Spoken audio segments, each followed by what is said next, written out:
Hello everybody and welcome back to the Navigating My Aged Care webinar series. Big welcome to you all.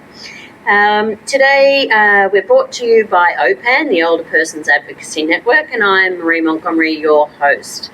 I'd like to acknowledge the great work by CODA and the Navigators Trial, of which we are one of those trials funded by the Australian Government. Just a quick hello to people out there. Janet Brown, who's in Darwin watching and documenting, and we'll see you on Friday, Janet. Big hello to Alison, missing you on the panel today, and thank you so much for your help and wonderful advice, and any other participants along this journey. I've also got a big hello here from big hi to the assessment delivery team, and then also, that's a big hi, and then also New South Wales Ministry of Health.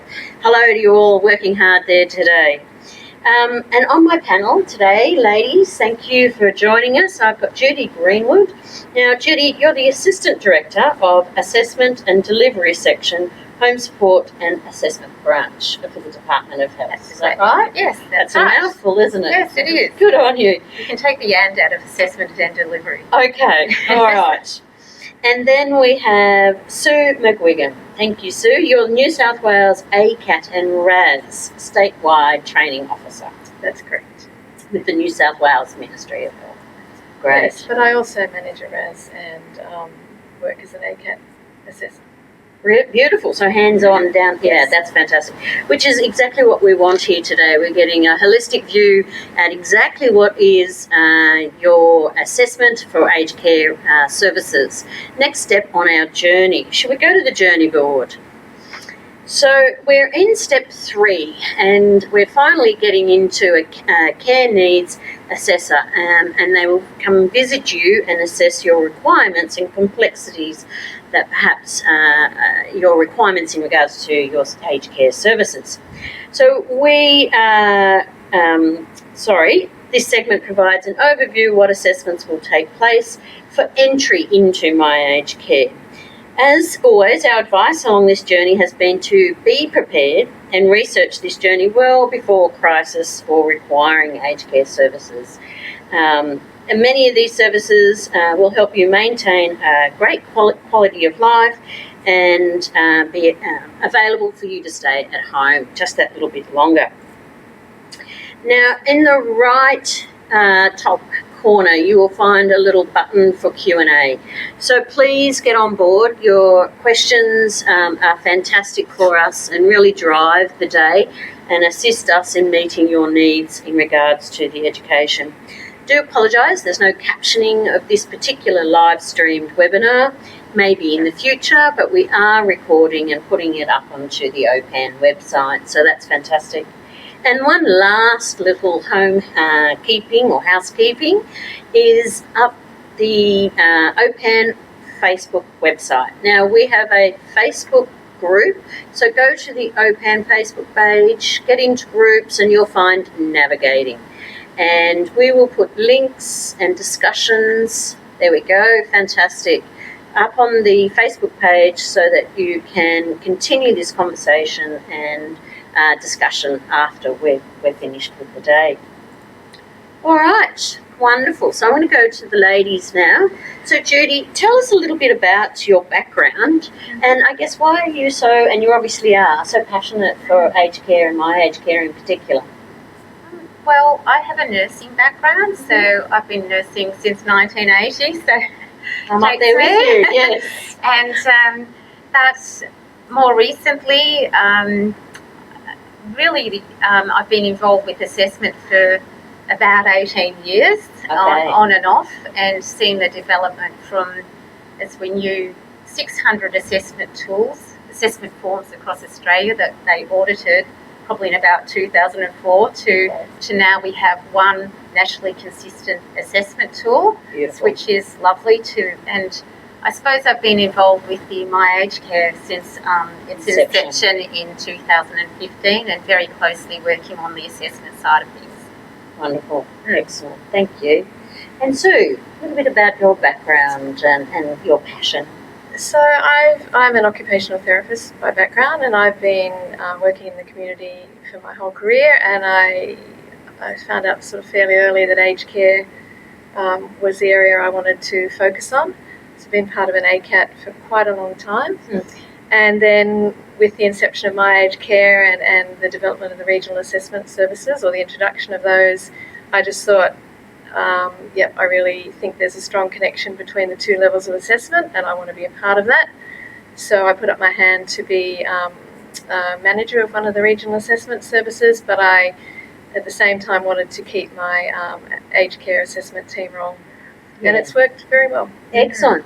I sort of do similar thing in that I'm still in the industry, health industry itself. So one feeds the other. One gives you a little bit of balance and keeps you right down there in the at the front line. So I think it's great. I think it's good for our clients as well, because we can transfer them to whichever level of assessment most suits their needs. Yeah, that intimate knowledge. Yeah. Beautiful. Thank you so much. So, as we suggested today, we're going to be looking at the different types of assessments, ACAT and RAS. But why don't we go first to the actual My Aged Care website and just do a quick progressive step to getting to the point where we are today. So here we have the home page. Do you ladies, you're so au fait with this. Do you want to just sort of, I guess, go through it with us? Well, I suppose the point about how do you start it if you want to access an assessment is with My Aged Care and that call. So we need to point out that that's a start, and where you, I think, need to know is that you will get a phone conversation, and there will be questions at that point which will determine if an assessment is something that would assist you. And then so it does start, the actual assessment process does start at the contact centre with the screening, as we call it, and then using that national screening and assessment form, and then determining whether you need a referral to an assessment organisation for an in-home or face-to-face assessment process. Okay. And that information that we get from the contact centre is the starting point for us as assessors and informs part of our assessment. So we build on that information as someone moves through the system. Okay. And I think at this point it's also good to look at, before we jump into prepare your assessment, is that also we discussed earlier about the portal in regards, and what Alison brought up as well, the portal to find out where you are in that assessment as well. And I think we'll probably look at that a little bit more in detail a bit later as well. Yes. Yeah, so yes, there we go. We can log in and we can find our portal and check, there it is, My Aged Care client portal, and see where you are in that assessment process. It's got the tracker. That's it. And the assessment summary. That's exactly it, which I think is such an important area for people to be independent in accessing their information. Lovely. All right. So I guess overall, and we've looked at that My Aged Care website, the next one you would probably click on to, and please check me if I'm not correct, is the Prepare for My Assessment. Would that be correct? I think that's correct. Oh, Yeah, so that takes you through to the next stage. let's have a little look.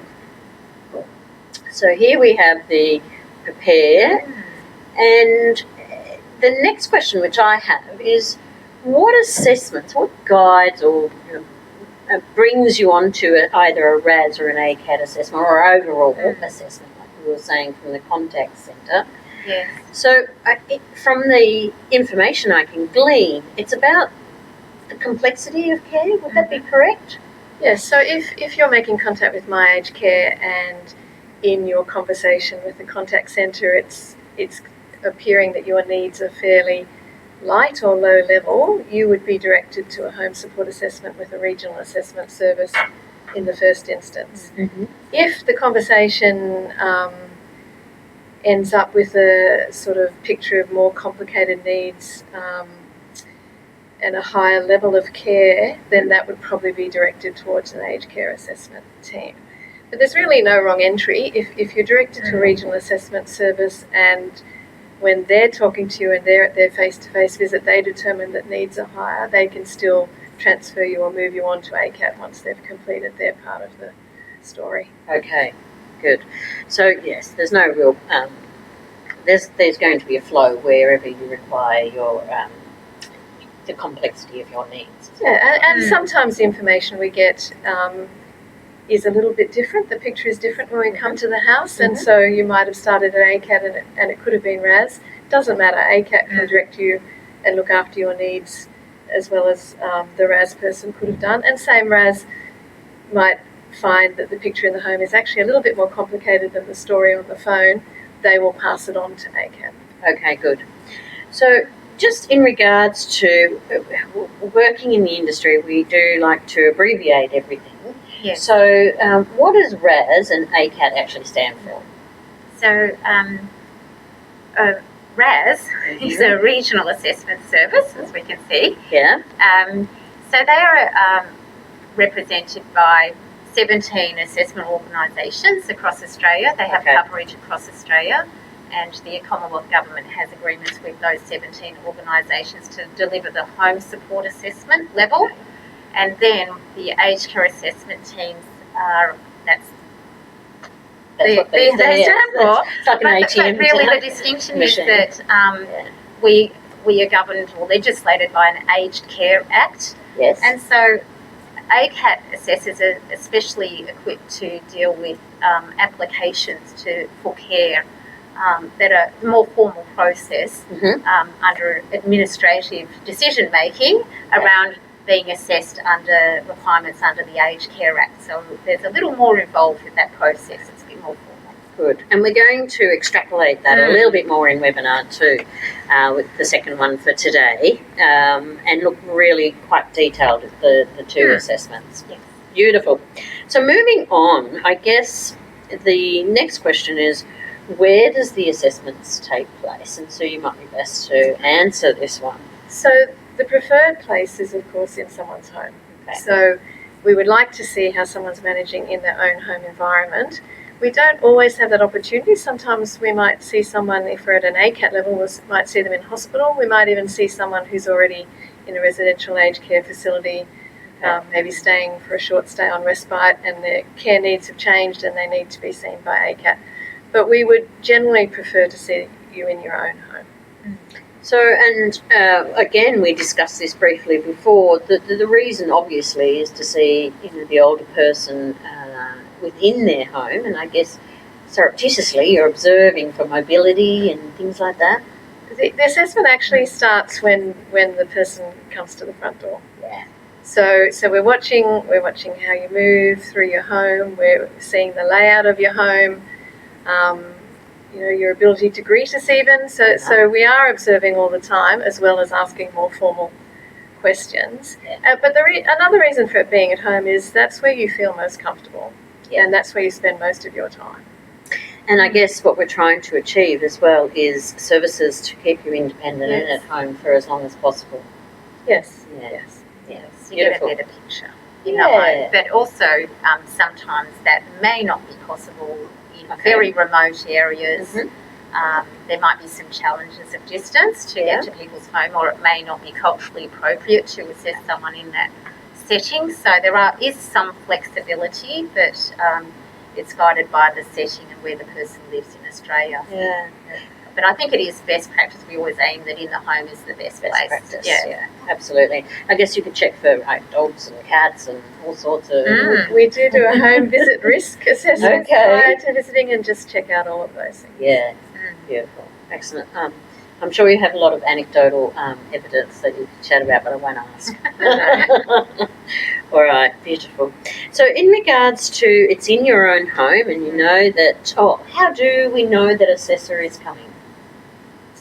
So whether it be at RAS or ACAT level, the assessment referral comes through the assessor portal at My Aged Care. So we will get a pop-up on our screen, a card saying that there is a new client being referred to our service. We'll then have a look at the information about that client and then make contact. So generally it will be a phone call to the person or to their nominated representative to make an appointment. So by the end of that phone call, you will know what day and what time your assessment will be happening. Beautiful. What type of assessment? Yeah, What type of excellent. assessment? And is Yes. there anything they need to prepare for the assessment? Right. The first thing we'll want to know is that we're seeing the right person and that we have all of their details correct. So we do like to see some ID, so usually a Medicare card, a driver's license, a DVA Gold card, something like that. There's actually quite a list of things we can use as ID, but what we're trying to make sure is we've spelt the name right, we've got the Medicare card number right, we're actually at the right home with the right person, because if we don't get that right, then we're in trouble. Yeah, From the get-go. absolutely. That is a very helpful list on the website Yeah. as well. I think it's got very useful information about how people can prepare. Look, I'm going to say again, I think the website, the upgraded website, is so much easier to navigate, and the information is step by step. And you're right, there's some of that information to prepare and what to expect is there, and in the appropriate area as well. Quite easy. And I think there's no problem with when you're called about your appointment, asking questions. If you're worried about what the process is going to be, ask when they're ringing to make your appointment, and ask, what do I need to do? Ask if you would like. We'll ask you if you would like to have someone with you, but you can also ask and say, can I have my daughter, my son, my whoever?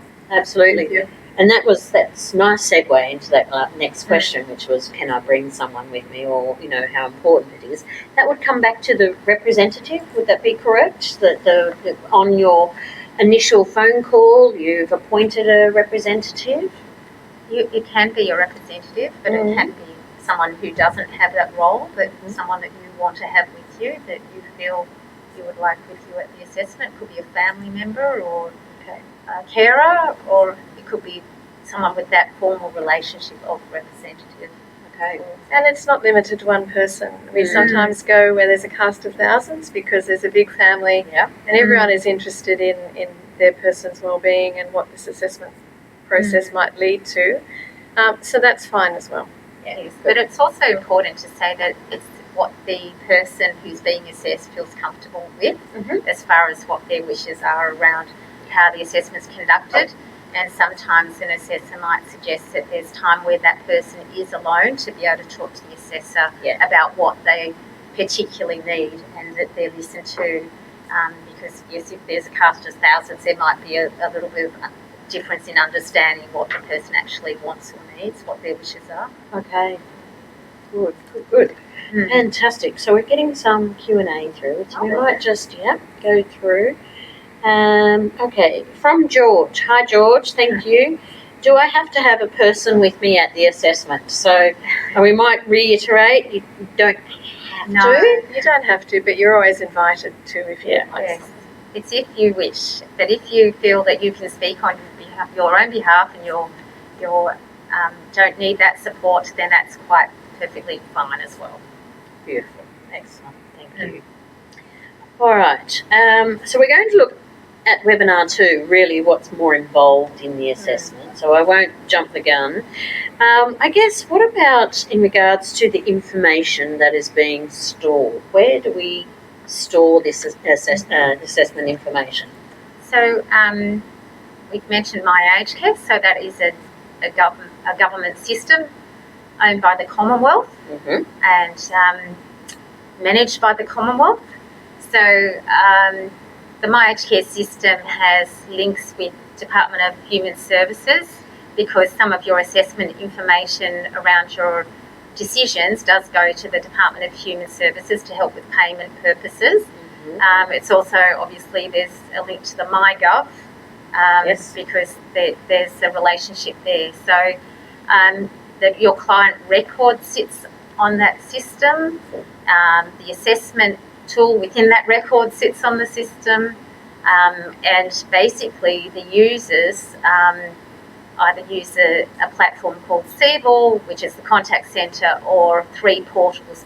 For one, for the assessors, it's a very user-friendly sort of view of the system, and the client portal, as we've talked about, and the providers have their portals. So it's meant to be a way that all your aged care information can sit there, and therefore it's very secure.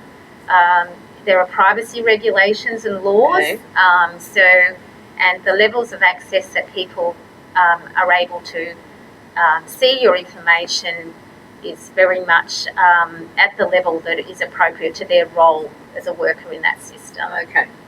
So, for example, if I was in the call centre, it would be my basic information. Would that be correct, what they can see? I think the call centre can see more Okay. because they see the whole client record, but there's some, maybe the provider portal, there might be different levels of access. Okay. But then if someone has sensitive information, that might be it might be a team lead area of the contact centre would see that rather than anyone. So there's different levels for different types of information. Okay. So at the provider level, providers have access to their own clients' information. Okay. At the assessment level, there's actually access to a broader range of information because our referrals are coming in from all over the place, and someone might have had an assessment in Western Australia and now moved to New South Wales, and we need to access that previous information. So the assessors, I guess, have quite a range of information, but there's very strict rules about the privacy and how we protect that information. Good. Yeah. Yes, and I suppose it's everything about the system is under the Privacy Act and is consent based, so people have to agree to the information being collected and stored there to begin with. Yes. Great. Beautiful. Well, I guess that brings us to, about who undertakes the assessment. So, I guess what their training and background would be. So, you have this amazing person coming into your home to assess what services that you require. So that would take, I think, quite a unique skill set. Would that be correct? It does, and I think the word amazing is very accurate. Yeah. Assessors are genuine and lovely, and they really are wanting to sort out your care needs and solve problems for you. So they all come with that sort of skill set, but on top of that, they have specific levels of training that they have to undertake. So do you want to talk to that? Okay, so we have a national training strategy for all the assessment workforce, and then things called statement of requirements, where there's different modules and units that have to be credentialed to meet certain, how to conduct an assessment and things around carers, or there's learning experiences around people with special needs. So there's all sorts of things to make sure the assessor is well qualified before they even start to assess. And in the ACAT space, they have delegate training as well. So there's special training to make sure you can meet the requirements under the legislation. So there's quite a high standard for our assessors. So a home support assessor who comes to your house will have experience and a background in aged care, and they will have also completed the Statement of Attainment 2, plus done the extra modules that we just talked about. And then your ACAT assessor will actually have a professional background, so they'll be either allied health or a registered nurse, and they will have done the Statement of Attainment 4. And we like the ACAT teams to be multidisciplinary, so there's a good diverse group of people that can deal with the more complex clients and have different professional views about, you're really trying to make sure it's the best decisions made for that, around the decisions made about the person. Yeah. With the person as well. Yes. The decisions as well. Absolutely. It's They're more at the centre of it all, aren't they? Yes, they're at the centre, but it's that multidisciplinary approach. Yeah, and that gives you the holistic approach as well, so that you can make sure that we're addressing all requirements. Yeah, beautiful, excellent, that's good to hear. Okay, so just check here as well. Is that you, Tom? All right, no.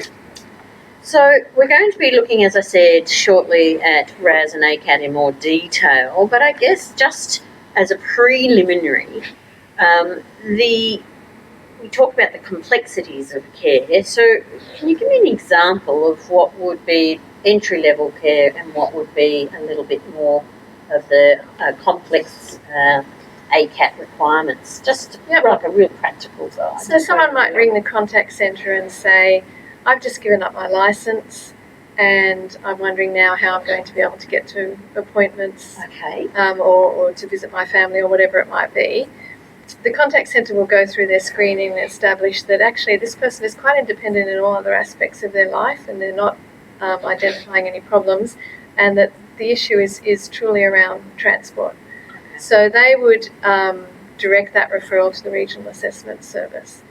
And the reason that they wouldn't just put in a service but actually offer that person a face-to-face assessment is because what you say over the phone and what you discover when you go into someone's home doesn't always match. Okay. So that person might feel that they're managing very well in other aspects of their life, but the face-to-face visit in their home could show up that there are other areas where perhaps they might need some assistance. Mm. So if it's all straightforward, that's fine. The RAS assessment will gather their data, and at least then there's a good baseline set of information in My Aged Care, and make the referral for the transport because that's the identified need.